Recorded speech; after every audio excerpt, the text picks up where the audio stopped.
Hello and welcome to India DNA. अपनी एक analysis की कंप्लीट सीरीज चल रही है जिसके अंदर अपन एक एक सब्जेक्ट का इन डेप्थ एनालिसिस करते हैं। आज उसी सीरीज को कंटिन्यू करेंगे और आज एनालिसिस करेंगे आरसीसी का reinforce cement concrete SSC JE versus Rajasthan JE degree and diploma दोनों के लिए। अपने एनालिसिस में अपन क्या देखते हैं, सब्जेक्ट का वेटेज देखते हैं और उसके बाद में पूरा का पूरा सिलेबस डिस्कस करते हैं कि क्या तो आपको पढ़ना है, क्या नहीं पढ़ना, क्या सिलेबस में लिखा और क्या नहीं लिखा हुआ, जो भी आपको पढ़ना है। ठीक है, सारी चीजें एक एक करके देखते हैं, तो उसी के हिसाब से आज भी एनालिसिस करेंगे।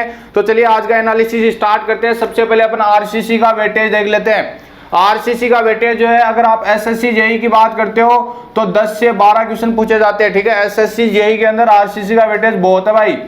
उसके बाद देखो राजस्थान जेई की बात करते हो तो डिप्लोमा में इसका वेटेज बहुत है, 10 से 11 क्वेश्चन पूछे जा रहे हैं। ठीक है, जो 2016 में पेपर हुआ था राजस्थान जेई डिप्लोमा का, उसमें 10-11 क्वेश्चन पूछे गए थे। और अगर आप डिग्री की बात करते हो तो डिग्री में इसका वेटेज जो है बहुत ही कम है भाई। राजस्थान जेई डिग्री वालों के लिए ओनली 3 से 4 क्वेश्चन जो है आरसीसी के पूछे जाएंगे। इतना बड़ा सब्जेक्ट है लेकिन वेटेज कितना, सिर्फ 3 से 4 क्वेश्चन। अपने वेटेज की बात तो यहाँ पे कंप्लीट हो जाती है। अब अपन सिलेबस का एनालिसिस स्टार्ट करने से पहले जो है एक बहुत ही इंपॉर्टेंट बात करेंगे और वो बहुत ही ज्यादा जरूरी है, और वो है आरसीसी को पढ़ने की अप्रोच। जो आप अप्रोच यूज करते हो और जो स्मार्ट अप्रोच है, उन दोनों को डिस्कस करेंगे कि 90% जो लोग होते हैं आरसीसी को पढ़ने की गलत अप्रोच यूज करते हैं ऑब्जेक्टिव पॉइंट ऑफ व्यू से, वो क्या है, और जो 10% जो स्मार्ट लोग होते हैं वो आरसीसी को कैसे पढ़ते हैं। देखो दोनों में क्या डिफरेंस है और लॉजिकली ये लोग कैसे गलत है वो भी आपको बताता हूं। ध्यान से सुनना भाई, 90% जो है आपका जो है मैटर यहीं पे सोल्व हो जाएगा, काम बहुत आसान हो जाएगा अगर आपने लॉजिक को समझने की कोशिश करी तो। देखो क्या है, 90% लोग क्या करते हैं, आरसीसी का सिलेबस देखते हैं, नोट्स उठाते हैं, नोट्स को पढ़ना स्टार्ट करते हैं। क्यों? क्योंकि उन्होंने कहीं ना कहीं से कोचिंग करी होगी और उन्होंने नोट्स पक्के बनाए होंगे, नहीं तो उन्होंने नोट्स किसी से ले लिए होंगे। नोट्स पढ़ते हैं 6 से 7 दिन। आरसीसी बड़ा सब्जेक्ट है भाई। अप्रोच क्या रहती है इनको पढ़ने की, सबसे पहले क्या करेंगे, बीम वाला चैप्टर उठाएंगे, एनालिसिस पढ़ेंगे पूरा का पूरा। उसके बाद बीम के डिजाइन स्टेप्स सारे के सारे पढ़ते रहेंगे, समझते रहेंगे, अच्छा लगता रहेगा। और इसी के साथ में क्या करेंगे, पूरी की पूरी आरसीसी 6 से 7 दिन में इस अप्रोच से कंप्लीट करेंगे। 6 से 7 दिन बाद में उनको क्या पता चलेगा कि मुझे ना तो बीम के क्लोज याद है और ना ही स्लेब के, सब मिक्स हो गए। फिर वो सोचते हैं यार मेहनत कर ली, क्यों ना इसके शॉर्ट नोट्स बनाए जाए। ठीक है, क्योंकि हर सब्जेक्ट के शॉर्ट नोट्स तो तुम बनाते ही हो। वो क्या करेंगे भाई, शॉर्ट नोट्स बनाएंगे। अब शॉर्ट नोट्स बनाते टाइम क्या है, उनको याद तो कुछ है नहीं, क्लोज तो भूल गए, दोबारा से आरसीसी को थोड़ा रिवाइज करेंगे, पन्ने फटाफट पलटेंगे और जो सारे के सारे क्लोज है ना इसमें लिख लेंगे। उनके शॉर्ट नोट्स बनेंगे 30 से 40 पेज के। अगर वो खुले खुले लिखे तो, और एक पेज में 2 डिवाइडेशन कर दिया, घास फूस कर दी पूरी की पूरी, तो वो क्या करते हैं, ज्यादा से ज्यादा 15 पेज में इनको निपटा देते हैं। देखो 8 से 9 दिन आपके खराब हो गए, शॉर्ट नोट्स बनाने में 2 दिन और खराब कर दिए। 8 से 9 दिन आपने खराब करे, एंड रिजल्ट क्या निकला, आपके पास 30 से 40 पेज मिल गए आरसीसी के। उनको आप पढ़ते रहोगे, रटते रहोगे। ठीक है, उसके बाद क्वेश्चन सॉल्व करोगे तो इतने 30-40 पेज आपको याद रहने नहीं है और आपके क्वेश्चन सॉल्व होंगे 6 से 7 लास्ट। ठीक है, इससे ज्यादा सही नहीं होंगे, बाकी तो गलती करोगे आप। ये अप्रोच 90% लोग यूज करते हैं। देखो ये गलत कैसे है, ये जो अप्रोच है ना, ये ना तो मेंस के हिसाब से सही है, एसएससी मेंस में जो है कन्वेंशनल पेपर होता है उसके हिसाब से भी सही नहीं है और ऑब्जेक्टिव पॉइंट ऑफ व्यू से भी सही नहीं है। ये हो गई एक मिक्स खिचड़ी बना दी भाई तुमने पूरी की पूरी अप्रोच की। अब देखो ये अप्रोच गलत क्यों है भाई, तुमको 30 से 40 पेज ही बनाने थे, तो अब मैं 10% लोगों की स्मार्ट टेक्निक बताता हूँ वो क्या यूज करते हैं, और बाद में कंपेयर करना कि जो आपके 30 से 40 पेज बने वो तो क्या है, ये 10% लोग जो यूज कर रहे हैं वो क्या है। ठीक है, इनमें आपने 2 से 3 दिन लगाए ना। 10% लोग क्या करते हैं, आरसीसी को देते हैं भाई 4 से 5 घंटे, सिर्फ 4 से 5 घंटे के अंदर आरसीसी निपटा देते। देखो कैसे निपटाते हैं वो, ध्यान से सुनना। वो कोड उठाते हैं सीधा IAS 456-2000 को उठाते हैं, और उन्होंने क्या किया होता भाई, जिंदगी में कभी आरसीसी पढ़ी होती है और अपने जो कोड के अंदर मार्क कर रखे होते हैं क्लोज। ठीक है, सीधे के सीधे क्लोज उठाते हैं, पढ़ते हैं, उनको समझ में आ जाते हैं क्लोज का मतलब क्या है, और ऑब्जेक्टिव क्वेश्चन सीधे क्लोज से पूछे जाते हैं। इतना तो तुमको भी पता आरसीसी के अंदर।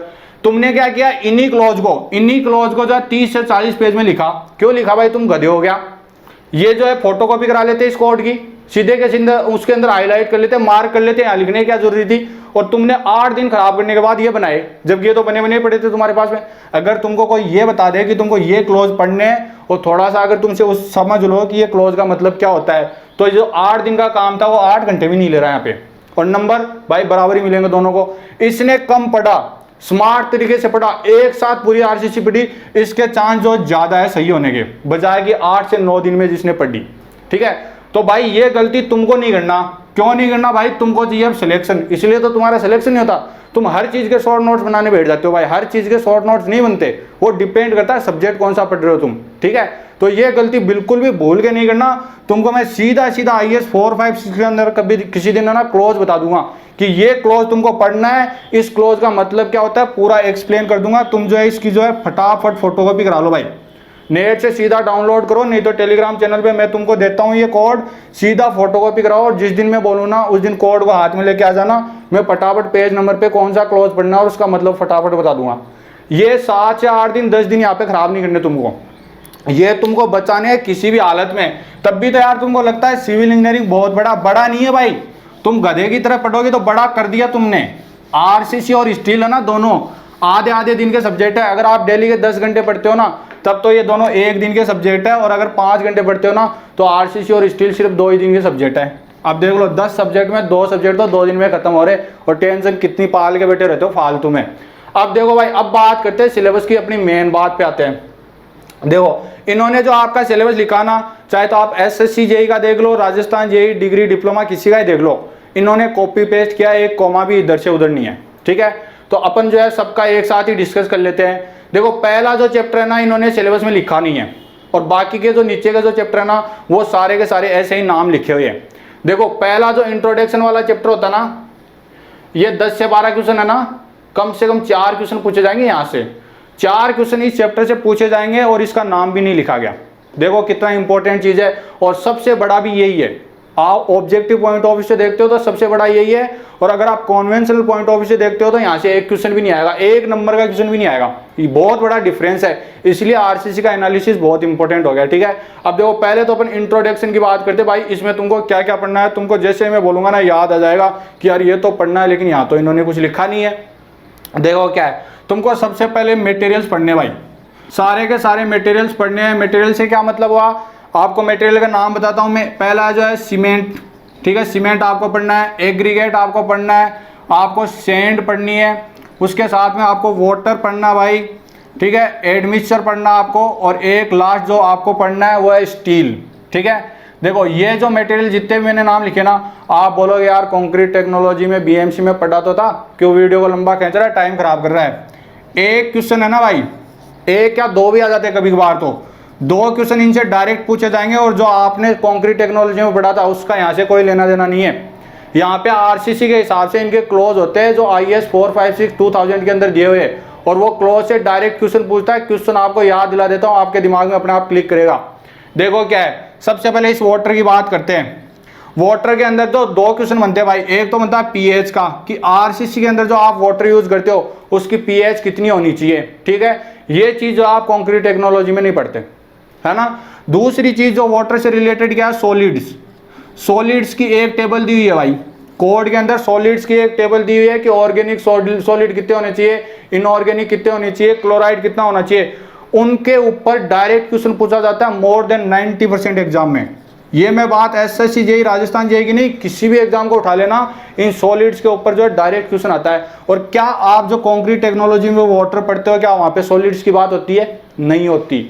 इसीलिए ये जितने भी मटेरियल मैंने लिखे ना यहाँ पे, वो आपको IAS 4, 5, 6 में जो क्लोज है ना इनसे रिलेटेड, वो सारे के सारे रट के जाने भाई, वो सारी लिमिट तुमको याद होनी चाहिए। एग्रीगेट के क्लोज तुमने देखे होंगे ना, 2 क्लोज होते हैं कि एग्रीगेट की साइज आपको क्या यूज करनी चाहिए। ठीक है, मिनिमम और मैक्सिमम हर तरीके से। सैंड जो है कितने जोन में आपकी कितने तरीके की सैंड होती है, आपको कौन से जोन की सैंड यूज करनी चाहिए, वहाँ पे इसके भी क्लोज होते हैं। स्टील के अंदर भाई डिटेल में पढ़ के जाना है, माइल्ड स्टील HYST, और एक और बार का नाम तुमने सुना होगा TMT।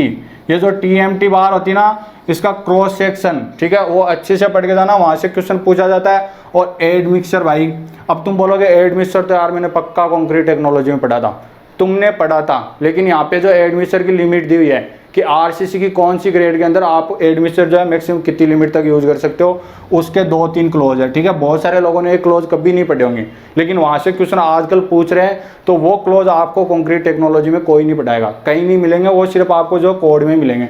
ठीक है, और इसी तरीके से सीमेंट के ऊपर भी जो है 2-3 क्लोज है।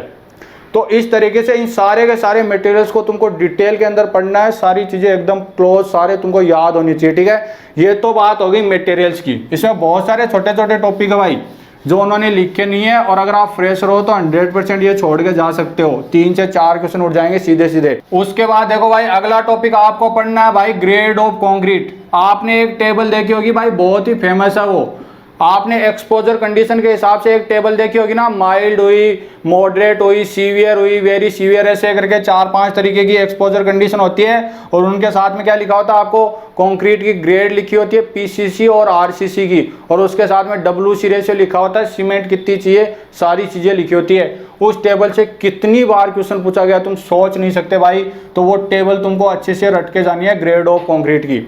उसके साथ ही कौन से आपका जो वर्क है उसके अंदर कौन सी ग्रेड आपको यूज करनी होती है, जैसे कैनाल लाइनिंग में कंक्रीट की कौन सी ग्रेड यूज करनी है, और इस तरीके से एक और टेबल होती है उसको भी रट के जाना है, ठीक है, वर्क के हिसाब से कंक्रीट की ग्रेड।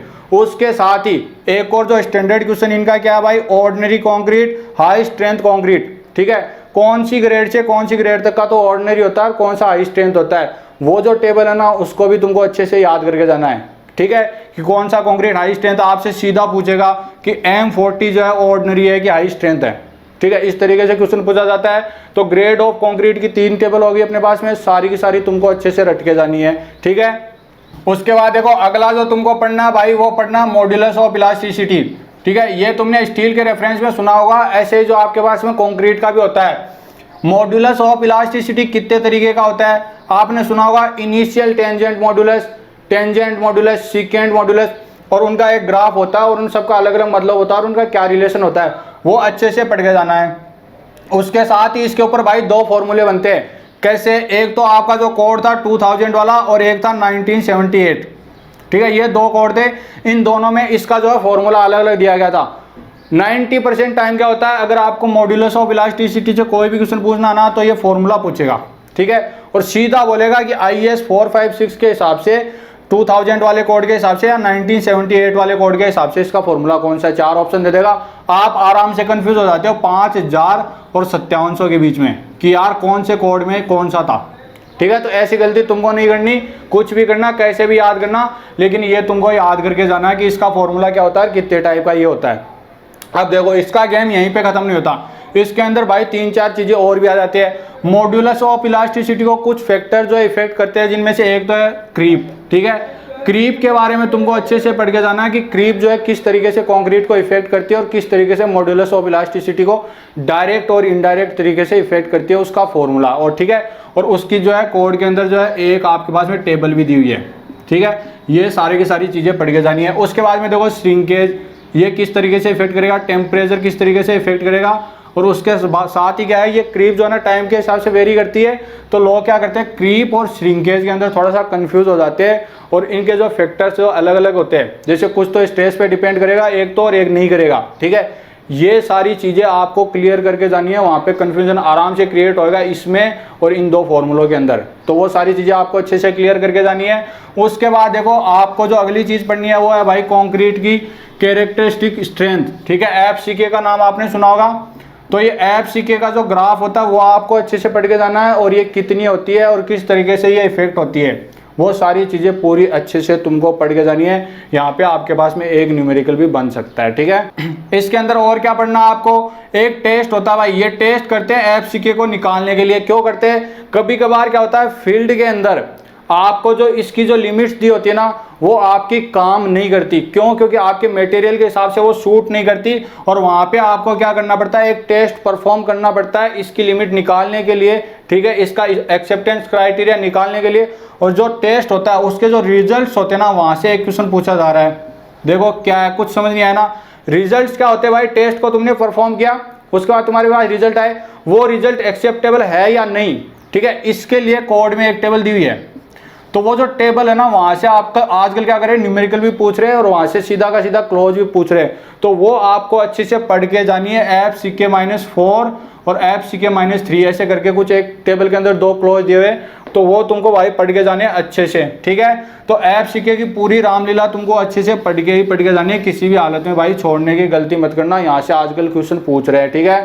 पहले चैप्टर में से एक जो लास्ट टॉपिक आपका बच जाता है, वहां से जो एसएससी क्वेश्चन पूछता ही पूछता है। देखो वो क्या है, न्यूमेरिकल भी बनता है और थ्योरी भी बनती है। वो है कंक्रीट के टेस्ट। पहला जो आता है कंप्रेसिव स्ट्रेंथ का और दूसरा आता है टेंसाइल स्ट्रेंथ का। ठीक है, अच्छे से पढ़ के जाना है दोनों को। देखो कंप्रेसिव स्ट्रेंथ के अंदर है ना 2 क्वेश्चन बनते हैं, एक न्यूमेरिकल और एक थ्योरी। ठीक है, ज्यादा चांस होते हैं कि कंप्रेसिव स्ट्रेंथ से ही क्वेश्चन पूछा जाएगा। क्या क्वेश्चन बनते हैं ध्यान से सुनना भाई। देखो पहले तो आपको क्या करना है, कंप्रेसिव स्ट्रेंथ का जो टेस्ट है उसका पूरा प्रोसीजर पढ़ लेना अच्छे से। ठीक है, उसके बाद में जो क्वेश्चन पूछा जाएगा वो पूछा जाएगा स्पेसिमेन से। ठीक है, यहाँ से न्यूमेरिकल और थ्योरी दोनों बनती है। देखो कैसे, जो आप कंक्रीट का स्पेसिमेन यूज करते हो, ठीक है, कभी कभार क्या करते हो क्यूब यूज करते हो और कभी कभार सिलेंडर, इन दोनों की वजह से कंक्रीट की स्ट्रेंथ जो निकल के आती है अलग अलग आती है। और उन दोनों अलग अलग स्ट्रेंथ के बीच में एक रिलेशनशिप होता है और वहां से बनता है न्यूमेरिकल। ठीक है, और इनकी अलग अलग स्ट्रेंथ क्यों निकल के आई, ठीक है, वो जो रीजन होता है ना वहां से लॉजिकल थ्योरी का क्वेश्चन पूछ लेता है सीधा का सीधा घुमा के। ठीक है, तो ये चीज आपको अच्छे से पढ़ के जानी है भाई। ठीक है, कंक्रीट का कंप्रेसिव स्ट्रेंथ टेस्ट और टेंसाइल, ठीक है, फ्लेक्सर में और डायरेक्ट टेंशन के अंदर दोनों टेस्ट आपको अच्छे से पढ़ के जाने हैं। और जितने भी उसके अंदर आपके जो पार्ट्स यूज होंगे मशीन के, टेंसाइल वाले के अंदर वो पूछे जाते हैं भाई। कंप्रेसिव वाले तो नहीं पूछे जाते, लेकिन टेंशन वाले पूछे जाते हैं कि कितनी साइज की आपको बीम यूज करनी है और कितना जो है आप लोड लगाओगे, किस रेट के साथ में लोड लगाओगे। तो प्रोसीजर और उसके स्टेप्स और सारे के सारे डेटा आपको अच्छे से याद होने चाहिए। ठीक है, तो ये बात हो गई पहले चैप्टर की। देखो कितनी देर हो गई अपने को बात करते पहले चैप्टर में, और इन्होंने तो नाम भी नहीं लिखा, 3 से 4 क्वेश्चन पूछ भी ले रहे हैं। ठीक है, तो अगर आप पूरी आरसीसी के क्लोज याद नहीं कर सकते ना, तो मैं आपको सजेस्ट करूंगा भाई ये चैप्टर पढ़ लेना। 5 से 6 पेज का पूरी की पूरी थ्योरी है और 3 से 4 क्वेश्चन आपके आराम से पक जाएंगे। और उसके बाद में पूरी की पूरी आरसीसी को पढ़ने की अप्रोच होगी बिल्कुल अलग। देखो बहुत इजी क्वेश्चन आएंगे, बस बात यह कि 5 से 6 पेज की थ्योरी आपके पास होनी चाहिए, जो मैं आपको दे दूंगा। अब देखो नेक्स्ट चैप्टर कौन सा, flexural strength, shear strength, bond strength. ठीक है, ये क्या चीज है भाई। देखो आपको क्या क्या पढ़ना है, इन्होंने अच्छे से लिखा सिलेबस के अंदर। पहली बात तो एलएसएम और डब्ल्यूएसएम दोनों पढ़ने हैं। पहला कंफ्यूजन तो ये रहता है, इन्होंने अच्छे से मेंशन किया है कि एलएसएम और डब्ल्यूएसएम आपको दोनों पढ़ने हैं अच्छे से। अब देखो एलएसएम और डब्ल्यूएसएम में क्या पढ़ना है, आपको पढ़नी है सबसे पहले बीम। ठीक है, बीम के अंदर आपको सिंगली बीम, डबली, उसके साथ ही फ्लेंज बीम पढ़नी है। और फ्लेंज बीम के टी और एल बीम के जो फॉर्मूले होते हैं ना डायरेक्ट पूछे जाते हैं, अच्छे से रट के जाना उन फॉर्मूलों को। ठीक है, तो आपके पास singly reinforced beam, doubly reinforced beam, flange beam और उसके साथ में इन्होंने एक और नाम लिखा लिंटेल्स। ठीक है, ये भी आपको पढ़ के जाना है। और ये जितनी भी टाइप की मैंने बीम आपको नाम यहाँ पे बताए ना भाई, इन बीम के अंदर आपको क्या क्या पढ़ना है, फ्लेक्सर स्ट्रेंथ के बारे में पढ़ना पूरा का पूरा, उसके बाद में शियर में पढ़ना है और बॉन्ड में पढ़ना है। तो फिर एक और चीज़ कौन सी नहीं पढ़नी, वो नहीं पढ़नी भाई, टॉर्जन। ठीक है, टॉर्जन के लिए जो आप बीम डिजाइन करते हो ना वो वाला चैप्टर छोड़ देना, और इन 3 के लिए पढ़ना है सारे के सारे क्लोज और सारे के सारे जो डिजाइन के जितने भी क्लोज आपको यूज होंगे एनालिसिस के और डिजाइन के, अच्छे से पढ़ के जाने। ठीक है, इनमें बताने जैसा कुछ है ही नहीं भाई, सीधे के सीधे सारे क्लोज पढ़ने हैं आपको। उसके बाद देखो आपको स्लेब पढ़नी है भाई पूरी, 1 वे और 2 वे, रटना कुछ नहीं है, सीधे क्लोज पता होने चाहिए आपको। ठीक है, उसके बाद देखो फुटिंग पढ़नी है। फुटिंग के अंदर सिर्फ आपको आइसोलेटेड फुटिंग पढ़नी है, उसके अलावा नहीं पढ़नी कोई सी भी फुटिंग। आइसोलेटेड फुटिंग की और स्लेब की डिजाइन जो है मिलती जुलती सी होती है। ठीक है, तो इन दोनों के क्लोज आपको एक साथ ही बता देंगे। उसके बाद आपको कॉलम भी पढ़ना भाई। अब इन्होंने कॉलम में कुछ भी नहीं बताया, कॉन्सेंट्रिक या फिर इसेंट्रिक कौन सा, ठीक है, दोनों पढ़ के जाने आपको, किस तरीके से कौन से की डिजाइन होती है। ठीक है, तो ये कॉलम हो गया। उसके बाद में आपको रिटेनिंग वॉल पढ़नी है, टैंक और आपका जो है रेनफोर्स ब्रिक वर्क। ये 3 टॉपिक इन्होंने और एक्स्ट्रा जोड़े जो कभी कभार आपको किसी भी नोट्स में नहीं मिलेंगे। ये रिटेनिंग वॉल तो मिल जाती है लेकिन 2 तो बिल्कुल नहीं मिलेंगे। और इसके साथ एक और जोड़ा वो है आपके पास में स्टेयरकेस। ठीक है, देखो क्या करना अब मैं बताता हूँ तुमको कैसे सॉर्ट करना है। देखो रिटेनिंग वॉल, टैंक और आरबी वर्क और आपका स्टेयरकेस, ये जो जितने भी टॉपिक है ना ये होंगे 4 पेज के। मैं सीधे सीधे आपको दे दूंगा, बिल्कुल कहीं दिमाग नहीं लगाना तुमको, सीधा सीधा पढ़ लेना, मैं समझा भी दूंगा। ठीक है, उसके बाद देखो ऊपर वाले जितने भी टॉपिक है ना, flexural, shear, bond, slab, footing और कॉलम। ठीक है, ये जितने भी चैप्टर है ना आपको बिल्कुल नोट्स नहीं पढ़ना, मैं आपको सीधे सीधे क्लोज बताऊंगा, पेज नंबर बताऊंगा और क्लोज समझा दूंगा कि इसका मतलब क्या होता है भाई, रट के चल जाना, थोड़ा सा समझ के चल जाना। ये लोग जो क्वेश्चन पूछते हैं ना भाई, वो बिल्कुल स्टैंडर्ड लैंग्वेज में पूछते हैं। जो आपके कोड में लाइनें लिखी होगी ना, बिल्कुल उन्हीं के हिसाब से क्वेश्चन बनेगा। अगर आपने नोट्स के अंदर इजी लैंग्वेज में करके उसको पढ़ भी लिया ना, तब भी कोई मतलब नहीं है। अगर आपको स्टैंडर्ड लैंग्वेज पता नहीं है ना कोड की, तो आपका क्वेश्चन गलत हो सकता है, आप आराम से कंफ्यूज हो जाओगे। तो मैं क्या करूंगा, उसी स्टैंडर्ड लैंग्वेज के अंदर आपको समझा दूंगा कि इसका मतलब क्या होता है और ये कौन कौन से क्लोज है। आप क्या करो भाई, फटाफट है ना इस कोड की जो कॉपी करवा के हार्ड कॉपी अपने पास में रख लो। उस दिन आपके पास होनी चाहिए। 4 से 5 घंटे की एक ही क्लास लूंगा, एक साथ लाइव क्लास लूंगा 4 से 5 घंटे की, और पूरा का पूरा कोड समझा दूंगा। और 5 से 6 पेज पहले जो चैप्टर के वो दे दूंगा, और जो 4-5 पेज जो लास्ट में बताया ना मैंने, ये वाले आपके पास में रिटेनिंग वॉल, टैंक और आरबी वर्क और स्टेयरकेस वाले, ये दे दूंगा। तो ये टोटल 10 से 1 तो आपको पेज दूंगा, और उसके साथ ही पूरा का पूरा कोड है ना समझा दूंगा, सारा मार्क करा दूंगा। एक दिन के अंदर आरसीसी कंप्लीट हो जाएगा आपका, ठीक है। और 10-12 नंबर जो एसएससी के अंदर आपके पक जाएंगे। और राजस्थान जेईई डिप्लोमा का में के अंदर आपके 10-11 क्वेश्चन, और डिग्री के अंदर 3-4 क्वेश्चन आपके 4 से 5 घंटे में खत्म, ठीक है। बिल्कुल माथापोड़ी नहीं करेंगे ज़्यादा। कुछ लोग क्या सोच रहे हैं, यार कैसे कंप्लीट होगा सिविल इंजीनियरिंग, भाई ऐसे होएगा। स्मार्ट तरीके से चलोगे ना जेईई के लेवल के हिसाब से, तब तो हो जाएगा। और आईएएस गेट के हिसाब से चलोगे ना, तो आरसीसी में 10-15 दिन लगा दोगे, ठीक है। तो इसी तरीके से अपन जो सारे के सारे सब्जेक्ट जो बचे हुए और हैं, उनका भी एनालिसिस कंप्लीट कर देंगे। 3-4 सब्जेक्ट अपने बच गए। नोट्स में आपको कंटिन्यू दे रहा हूँ, ठीक है। वीडियो थोड़े से आगे पीछे हो रहे हैं भाई, टाइम की थोड़ी सी प्रॉब्लम है। टाइम मेरे पास इतना ज़्यादा नहीं रहता कि वीडियो सारे सब्जेक्ट के बना पाऊँ, लेकिन आपको पूरी स्ट्रेटेजी बता दूंगा, पूरे के पूरे नोट्स दे दूंगा। और मेरा प्लान ये है कि मैं सारे के सारे जो नोट्स दिए ना, उनसे ही आपको डायरेक्ट जो है पीसी के अंदर नोट्स को स्कैन करके फटाफट पढ़ा दूं कि मेरे नोट्स में जो लिखा हुआ उसका मतलब क्या है, ठीक है। बाकी डिटेल में तो आपको खुद को ही पढ़ना पड़ेगा, ठीक है। तो ये बात होगी अपने पास में आरसीसी के, इसके पूरा एनालिसिस यहाँ पे कंप्लीट हो जाता है। आज के वीडियो में बस इतना ही भाई, धन्यवाद।